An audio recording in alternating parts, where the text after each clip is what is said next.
Romanos 12:1. Amén. Amén, léanlo ustedes a una voz. Así que, hermanos, os ruego por la misericordia de Dios que presentéis vuestros cuerpos en sacrificio vivo, santo, agradable a Dios, que es vuestro culto racional. Versículo 2. No os conforméis este siglo, sino transformaos por medio de la renovación de vuestro entendimiento para que comprobéis cuál sea la voluntad de Dios, agradable y perfecta. Buena, agradable y perfecta. Ahora sí puede sentarse. Aleluya. No somos la iglesia que habla de la prosperidad. Tampoco soy el pastor que le va a manipular para que usted se vuelva ofrendador y diezmador, sin antes hacerle comprender y entender que las bendiciones en el reino de Dios tienen un precio, tienen un costo. Amén. Y una de las llaves más efectivas para abrir el reino de los cielos a nuestro favor es esforzarnos por agradar a Dios. Porque si usted se devora todo el capítulo 28 del libro de Deuteronomios, usted se va a enterar y se va a dar cuenta que Dios ahí tiene unas reglas que cumplir. Y a quienes se esfuerzan por cumplir esas reglas, hay una cantidad de promesas allí. ¿De acuerdo?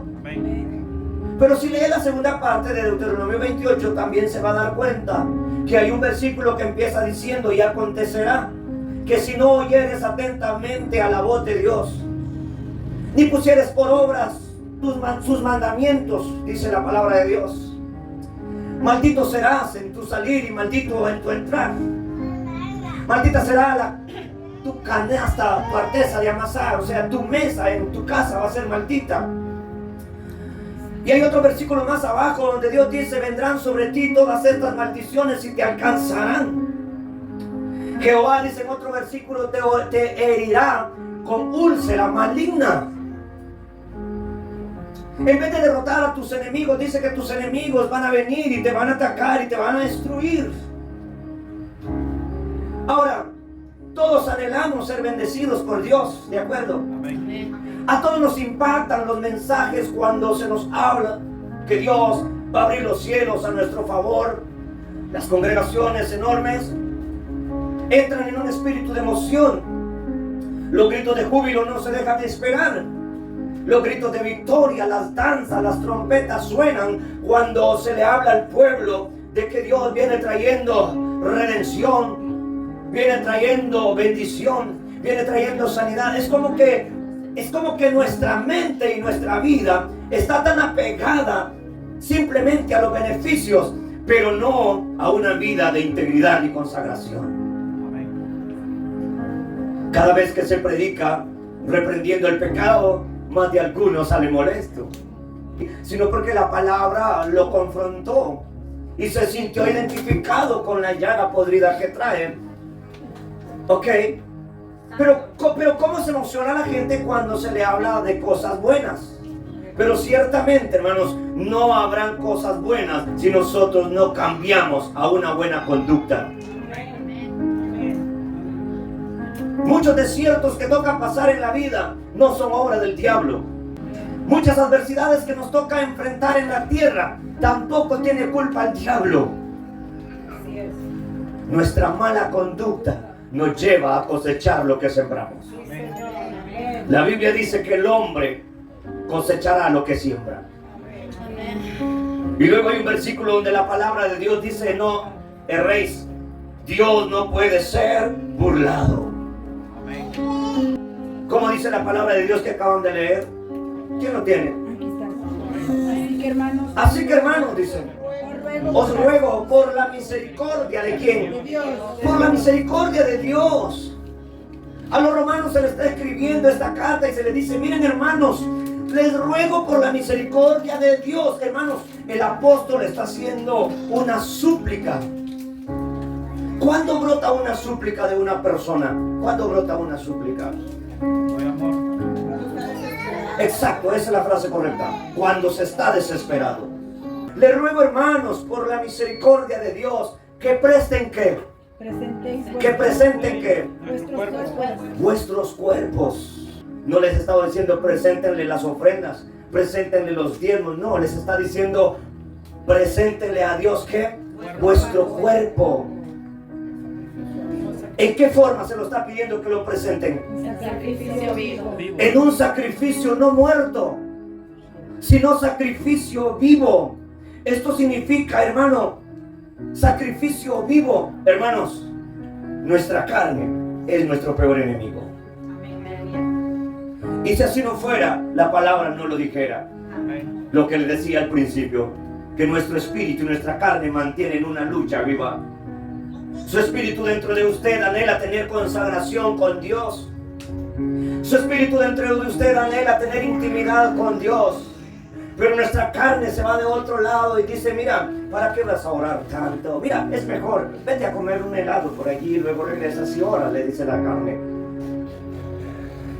Y de una manera muy sutil el enemigo nos gana la batalla y nos manda para donde no debíamos ir.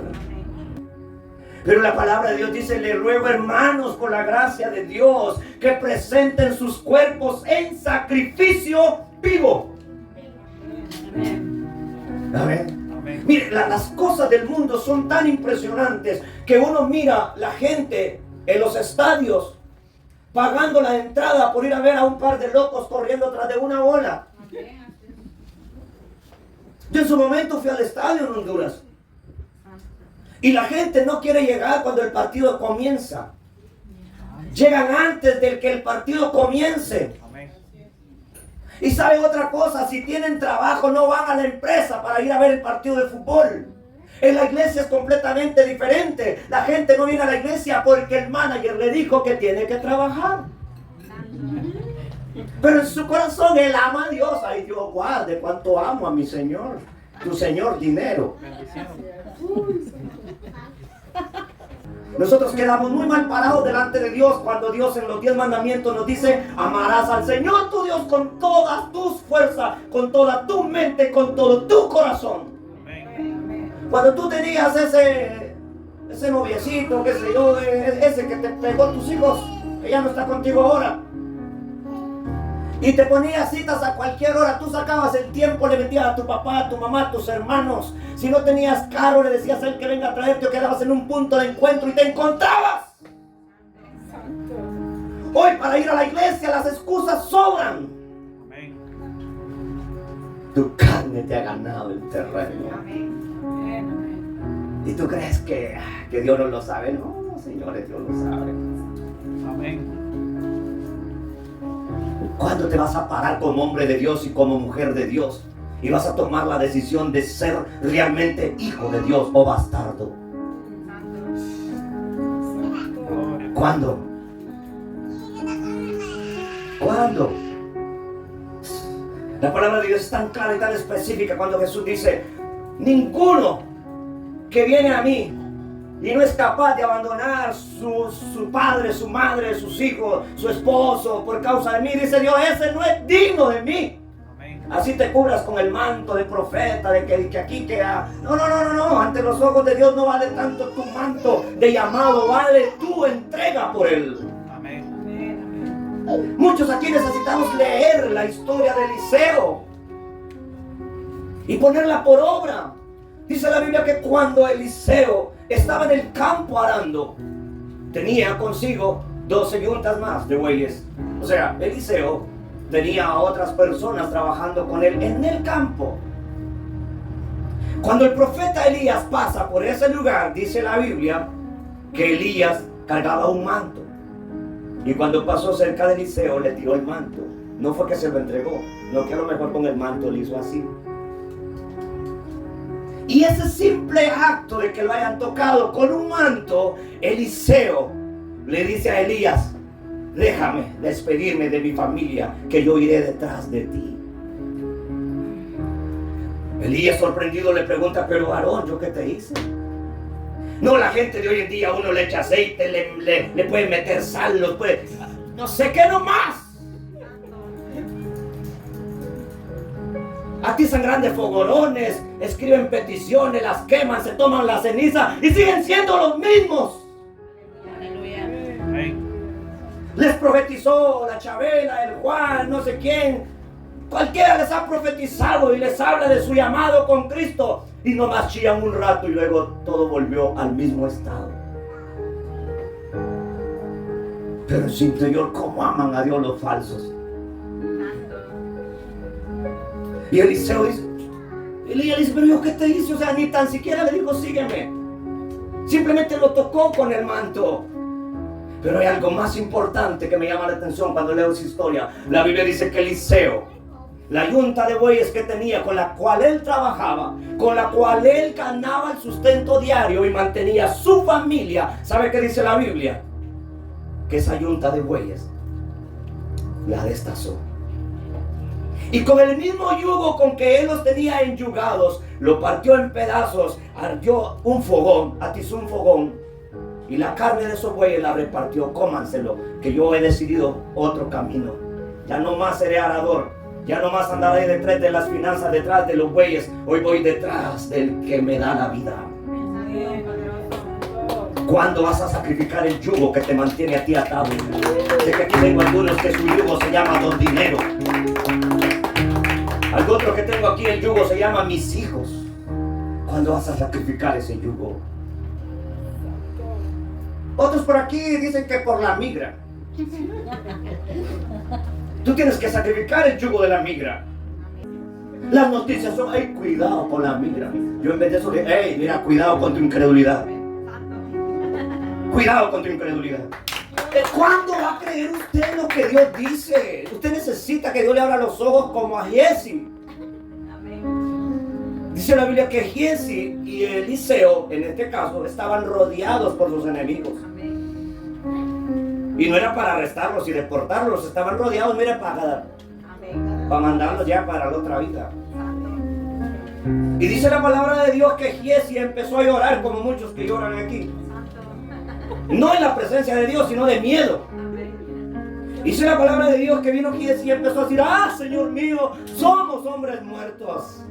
Y Eliseo, con una fe intacta en Dios, le dice a Dios, ábrele los ojos a mi siervo. Yo creo que Dios va a tener que decir eso a Dios. Ábrele los ojos a estos que me han dado, Padre. Que vean más la Biblia que la aplicación de la Biblia. Que vean más las promesas de la palabra. Aleluya. Dice la palabra que al instante los ojos espirituales a Giesi le fueron abiertos. Eliseo, lleno de fe, le pregunta, ¿qué ves, Giesi? Y Giesi responde, veo a nuestro alrededor carros de fuego. ¿Acaso no hay carros de fuego a tu alrededor? Usted dirá, ¿cuáles? Los que no miras. Pero Dios es fiel. Él ha dicho que el ángel de Jehová acampa alrededor de los que le temen y los defiende. Los defiende. Esto es así, señores. ¿Cuándo vamos a llevar este poco de carne a un sacrificio vivo? Sacrificio vivo. Y luego, ¿qué más dice? Agradable. ¿Y qué más? Santo. ¿Y qué más? Que Dios demanda que tu cuerpo lo lleves a un sacrificio vivo. Que cada mañana por la madrugada le digas a Dios, Dios, aquí te traigo este chuletón. 200 libras de pecado, Padre, aquí te las traigo. Mira que bien que me duele el pie, me duele la espalda, pero para andar allá donde no me importa, no le duele nada. ¿Verdad? En la iglesia el sueño lo mata, pero allá donde hay cumpleaños, ahí está, con la boca abierta, hermano. No le mata el sueño. ¿Qué significa sacrificio? Lo que le estaba diciendo acerca de Eliseo. Yo tengo que hacer morir esto. ¿Y saben qué es lo más tremendo? Que la palabra de Dios dice que cualquiera que se acerca a Dios, dice la palabra, debe de acercarse creyendo que le hay. Y creyendo que Él es galardonador de quienes le buscan. O sea, cada persona que duda de que Él es un galardonador delante de los ojos de Dios es visto como un incrédulo. Y los incrédulos no son de agrado ante los ojos de Dios. Muchos cristianos no reciben la protección o lo que Dios quiere darle a ellos, no porque Él no quiera dárselos, ni porque el diablo se ha levantado contra ustedes, ni porque la bruja le está fumando el puro, es porque usted es incrédulo. Cada vez que Jesús hacía un milagro, oiga la frase que Él decía, conforme tú crees te sea hecho. Si tú le tienes miedo a la mira, bye bye hermano, ahí me llamas para mandarte una ofrenda. Porque el proverbio dice que lo que el hombre teme, eso le va a venir. Eso dice la Biblia. Aquellas personas que tienen un corazón vivo, latente y firme en Cristo, Dios es mi protector. Dios no dejará en vergüenza, dice la palabra, a los que confían en Él. La palabra de Dios es tan clara en decir que Él guardará, dice Isaías, en completa paz a aquel cuyo corazón persevera en Él. Por cuanto en Él ha confiado. La noticia es, Él lo guardará en completa paz. Si usted lee, creo que Jeremías capítulo 29, 12, si no me equivoco, dice la palabra de Dios: he aquí que lo que tengo para ustedes son pensamientos de bien y no de mal. O sea, Dios no tiene pensamientos malos contra nosotros. Él tiene pensamientos buenos, iglesia. ¿Cuándo vamos a despejar y a sacudir nuestro cuerpo en un sacrificio vivo? Y en vez de decirle, Señor, dame un carro, dame una casa, dame esto, dame lo otro, decirle, Señor, aquí te traigo mi carne que me traiciona. Arranca de mí la mentira, el pleito, el celo, la contienda, la incredulidad, las murmuraciones, los pleitos, el amor a las cosas del mundo, las pasiones juveniles, los deseos de la carne, los malos deseos de los ojos, como dice la palabra, los deseos de los oídos. Porque es cierto, nuestros oídos tienen deseos. ¿Por qué no?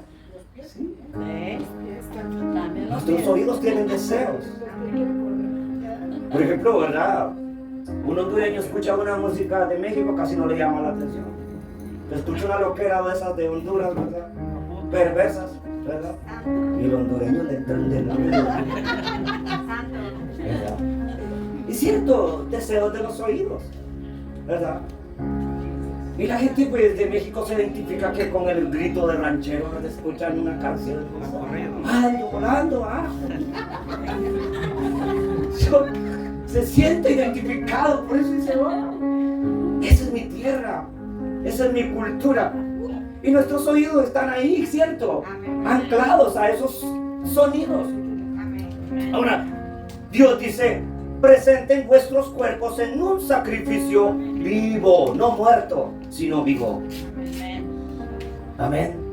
Hermanos, los sacrificios son dolorosos, ¿sí o no? Sí, duele. Y Dios no dice presenten su cuerpo en una ofrenda, dice en un sacrificio. Porque el sacrificio demanda muerte. Cuando Dios le pide a Abraham, a su hijo, ¿cómo se llamaba? Isaac.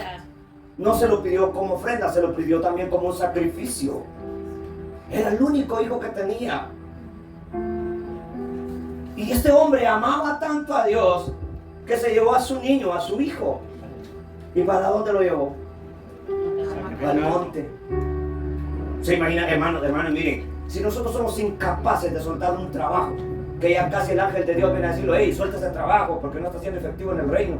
Ya solo falta que venga el ángel Gabriel a hablarle en el oído y así. Capaz el padre dice, el diablo me habló. Pero Dios le dice a Abraham, dice, dame a tu hijo. Abraham, un hombre muy decidido y amante de Dios, dice, está bien. Se lo lleva al niño a sacrificarlo al bosque. Pero ¿qué dice la palabra de Dios? Que el niño en una ocasión le pregunta, le dice, ya tenemos todo. O sea, la leña, vamos a decir los fósforos, ¿verdad? La laira, como dicen acá, para prender el fuego, ya está, pero ¿dónde está el cordero, papá? Oiga, qué dolor sentiría el padre. Qué doloroso, ¿cierto? Pero él dice, Dios proveerá. Pero llegan al instante donde ya pone a su hijo en el mesón. Dios no quería que matara a su hijo porque él no es injusto, él simplemente estaba probando su fe y su amor por él. Eso era lo que Dios estaba haciendo. Y llega el momento donde Dios todavía permite que él ate a su hijo, a su propio hijo. Lo amarró, le vendó sus ojitos y se imagina el dolor que sentía en su corazón. La Biblia no narra todo eso, pero creo que ningún padre en su sano juicio va a sentir felicidad de matar a su hijo. Y la palabra de Dios dice que cuando este varón vendó a su hijo, lo ató, cuando él levanta el cuchillo para sacrificarlo, ¿verdad? Escucha el berrido de ¿qué? De un cordero. Amén. Santo.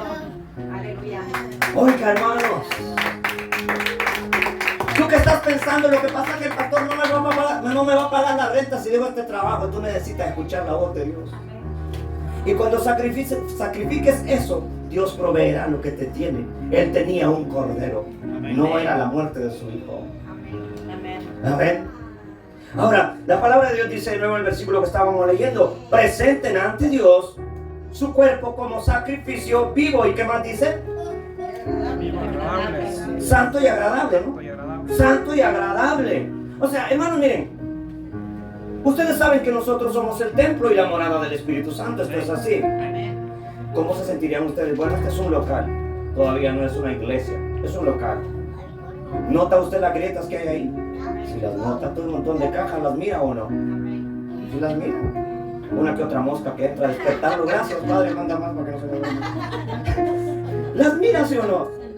Ahora, le digo una cosa. ¿Usted cree que Dios nota las grietas en nuestro templo? Sí, claro que las mira. Te pregunto, ¿de qué está lleno tu templo? Está como un sacrificio santo, agradable delante de Dios. Dirá Dios: wow, allá va mi templo, Luis, dice Dios desde el cielo, allá va. Aleluya. Y lo mira que va el hermano orando, dice: allá va mi templo orando, dice Dios. Pero de aquel templo que va ahí, la chona lo mueve.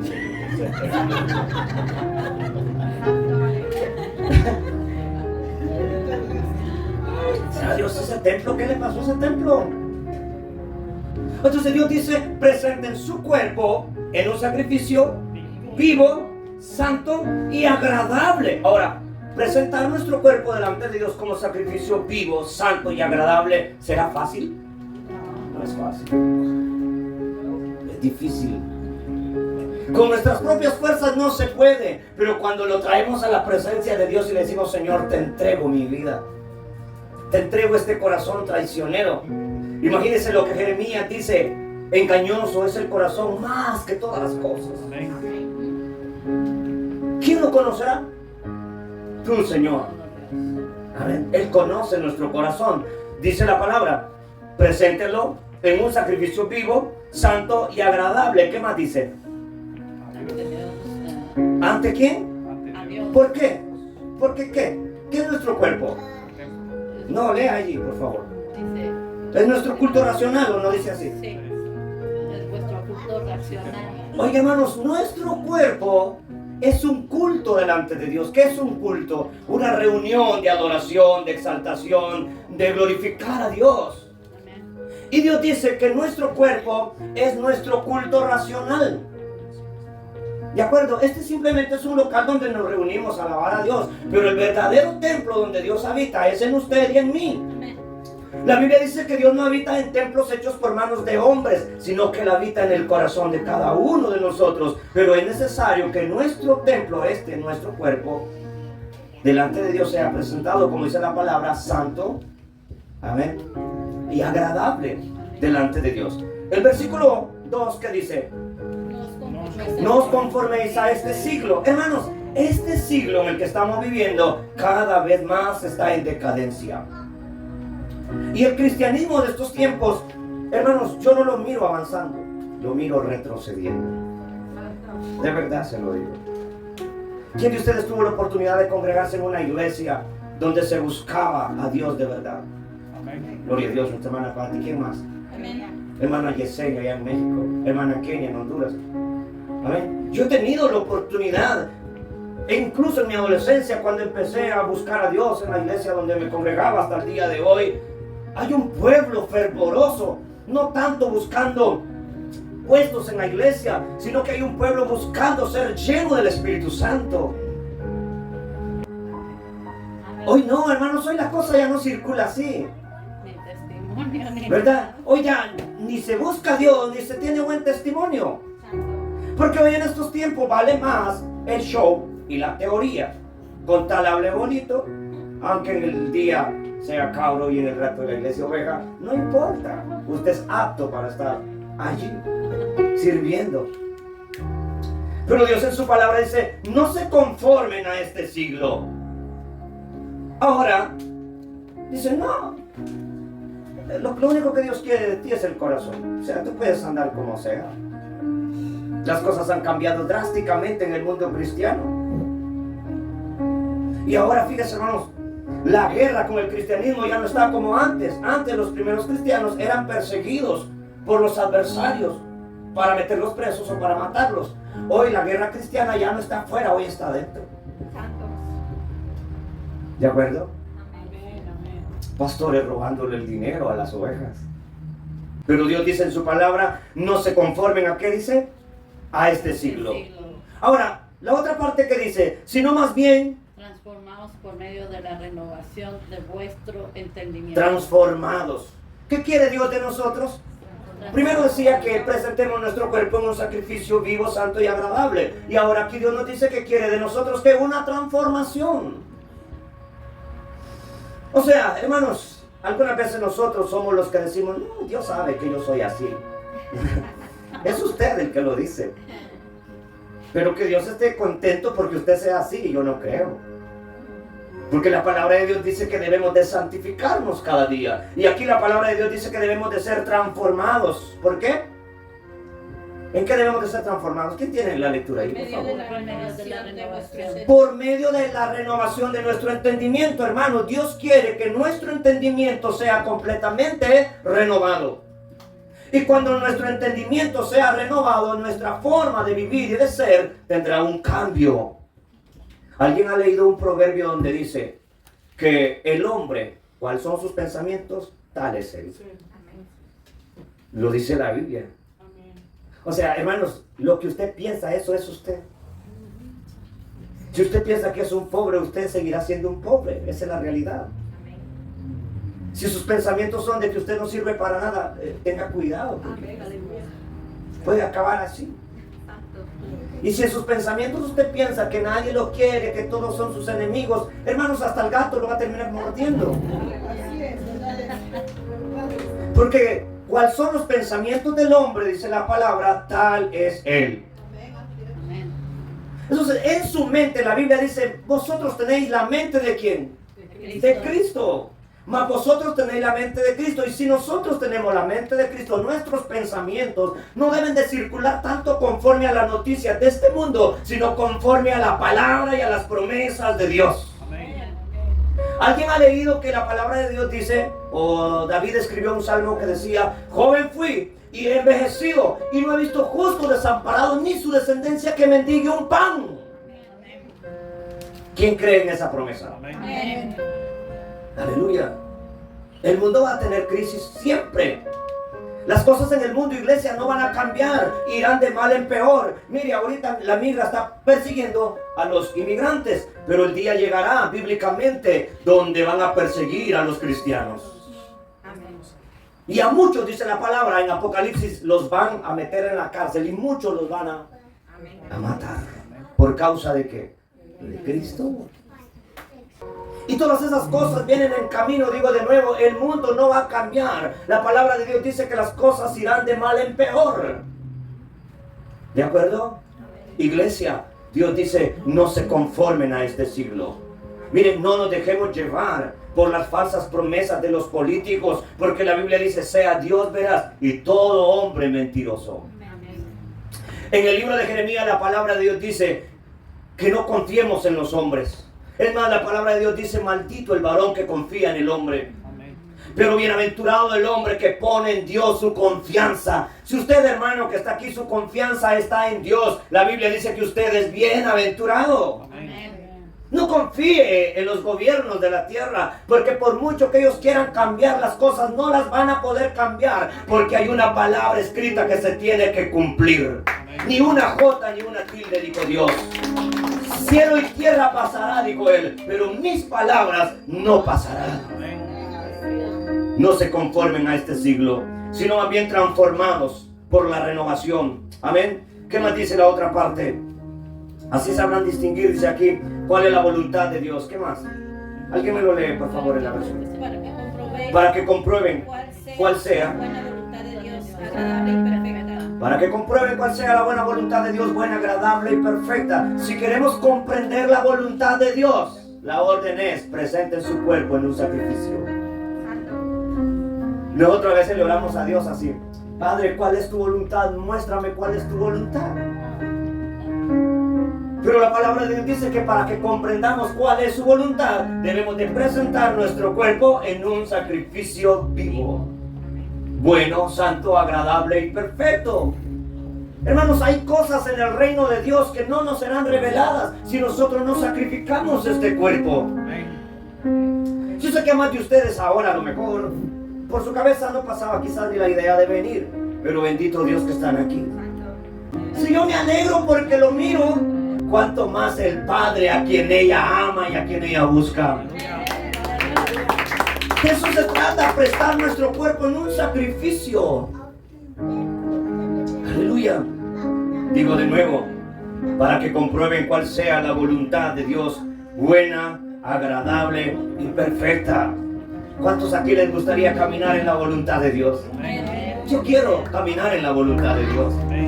Pero también entiendo que para caminar en su voluntad, a quien debo de sacrificar primero no es a mi esposa, es a mí mismo.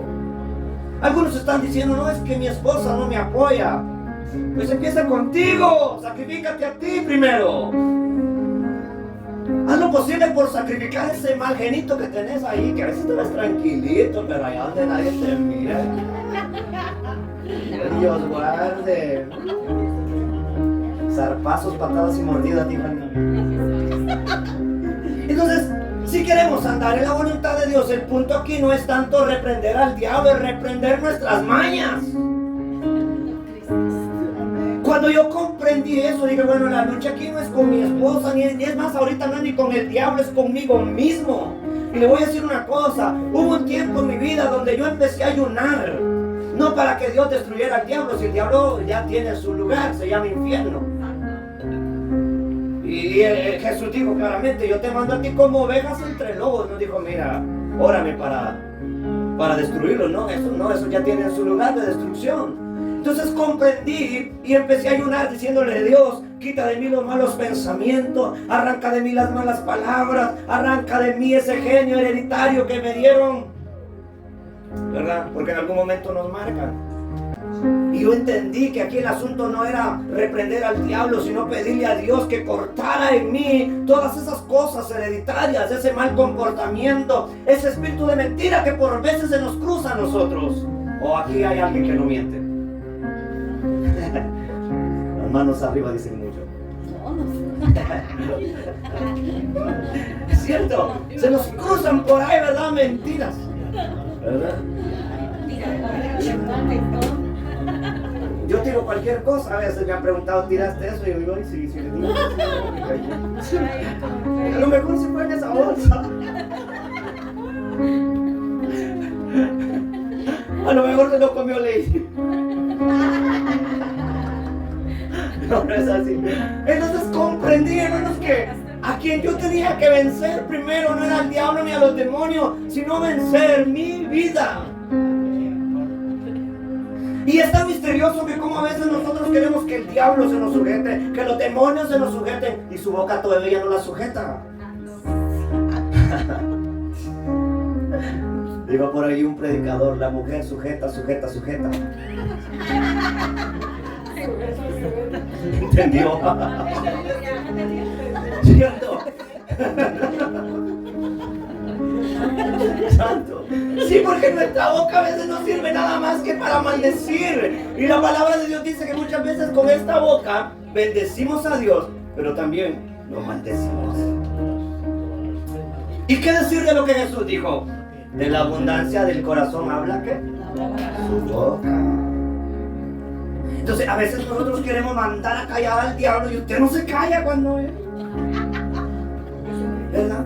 Quiere que el diablo se le cae de una vez y usted allá a sus hijas dice, mamá, compórtate, eso no es correcto, ¿verdad? Y la pobre perra también su patada, bueno, la perrita.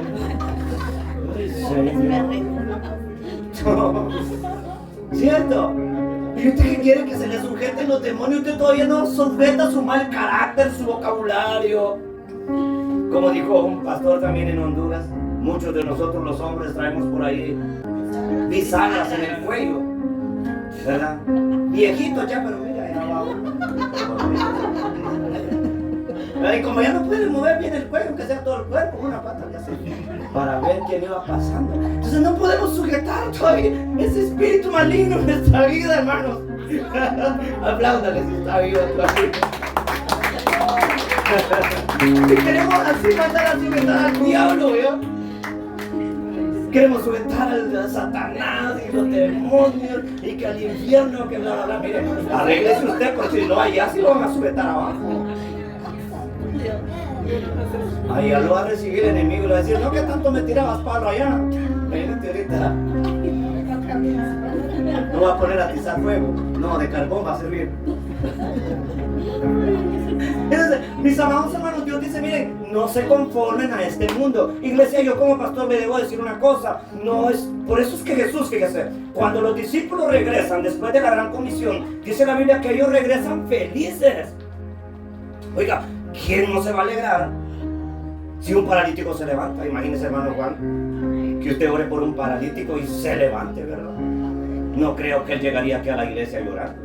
Llegaría feliz, pastor, oré por un paralítico. Y como dijo alguien que no hablaba bien ahí, y andó. Anduvo, le digo, no tampoco.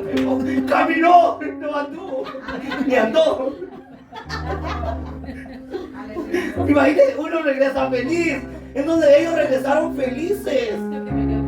Pero oiga, Jesús les dice, y ellos dicen, oiga, le dicen a Jesús, Jesús, hasta el diablo lo vimos descender del cielo como un rayo. Pero Jesús les dice, no se alegren por eso. Alégrense porque su nombre está escrito en el libro de la vida. ¿Comprende esa dimensión? O sea que la cosa tampoco es cuánto salto, cuánto canto, cuánto hablo. La cosa también es, asegúrate que tu nombre está ya escrito en el libro. Que ocurrieron milagros y que Dios me use en profecía. Oh, gloria a Dios. Pero eso está bien, es parte de un ministerio que Dios te dio. Pero el mejor ministerio que Dios nos puede dar y el mejor ministerio del cual nosotros podemos gloriarnos es saber que ya vencimos el chuletón. Y decirme, pastor, yo me desperté a las 3 de la madrugada y que me dolía hasta la pestaña, pastor. Pero le dije al diablo, mira diablo, yo me voy a levantar ahora. Amén.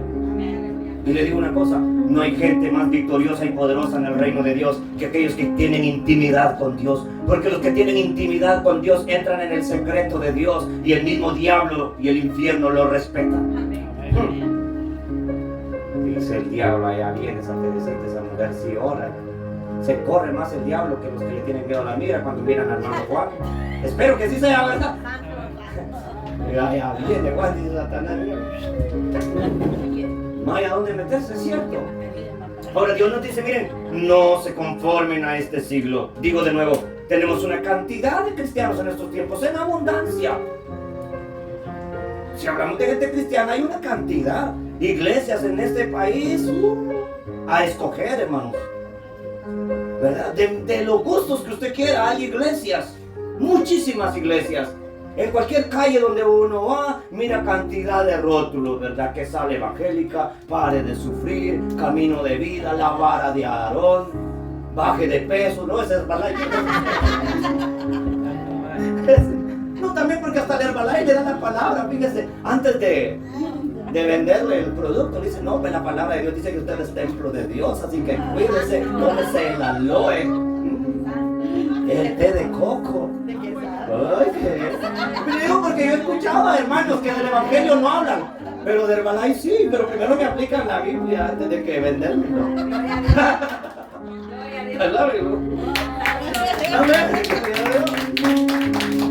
Pero mire, nuestro Dios nos dice, miren, hijos, no se conformen a este mundo. Nuestro mayor logro, digo de nuevo, no debe de ser cuánto Dios me usa, sino estar seguro que mi nombre está allí en el libro de la vida. Ese debe ser el mayor logro y nuestra preocupación. Mi esposa hoy hacía una oración por la madrugada, que yo me desperté y cuando le escuché cómo oraba, me dieron ganas de llorar, me ministró. Porque ella estaba orando, y sé que estaba orando desde su interior, desde su alma, y le decía a Dios, mira Dios, cuánta gente, me duele Señor ver cuánta gente perdida, sin esperanza, otros que ya están en el camino, pero que no quieren tomar en serio el camino. Y estaba ahí llorando delante de Dios, clamando por la gente, por los vecinos, por la familia. Y a mí me tocó esa oración.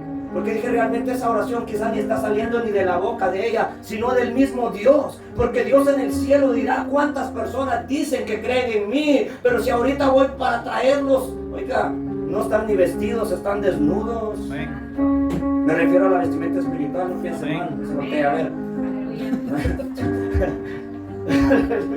Hermanos, la vestimenta espiritual, como dice Apocalipsis, tienes el nombre de que vives pero estás muerto. ¿No te has dado cuenta que eres un desventurado, ciego,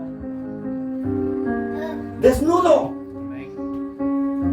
Oiga, hermanos, lo dice Dios en el sentido espiritual, no en el sentido físico. Hermanos, digo de nuevo, nuestro mayor logro y nuestra preocupación debe de ser: Señor, ayúdame a sacrificar este cuerpo.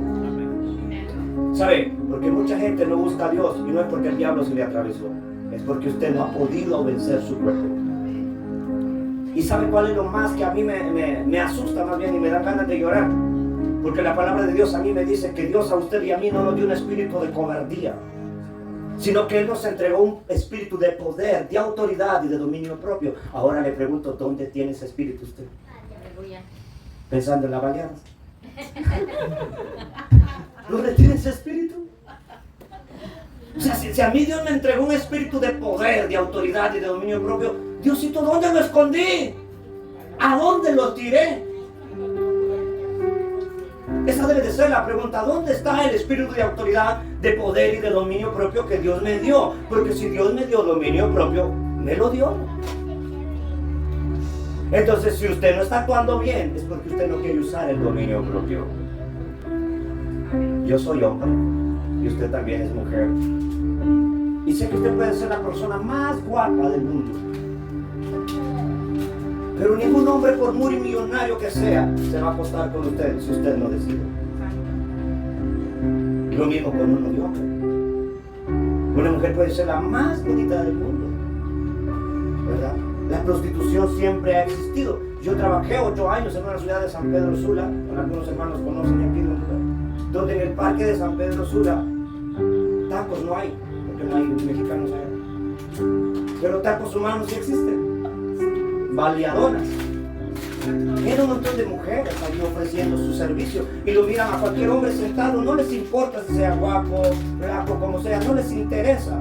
Y la policía de ese parque, la policía municipal, tiene que andarlas correteando, porque da como mal aspecto para los turistas. Y es tremendo que a veces uno, a sentarse un ratito a disfrutar del parque, y ellas se acercan a ofrecer su producto con palabras perversas. Ahora, ellas a nadie llevan a la fuerza. Va con ellas el que quiere ir. Y aún gente que no es cristiana. Me estoy refiriendo a gente que no es cristiana. Van porque ellos quieren ir. Ahora, ¿qué le pasa al cristiano? Que tiene el espíritu de autoridad y de dominio propio. O sea, Dios nos va a demandar eso un día. Mira, hijo, tú no eras un cobarde. Hija, tú no eras una cobarde. Yo puse en ti el espíritu de poder, de autoridad y de dominio propio. Y si tú caíste fue porque tú quisiste. No me vengas con el cuento, que el diablo me venció. Entonces tú todavía no eres siervo, ¿verdad? Es una decisión personal. Pero Dios nos dice esta tarde, iglesia: presenten su cuerpo en sacrificio vivo. Pongan sobre sus pies.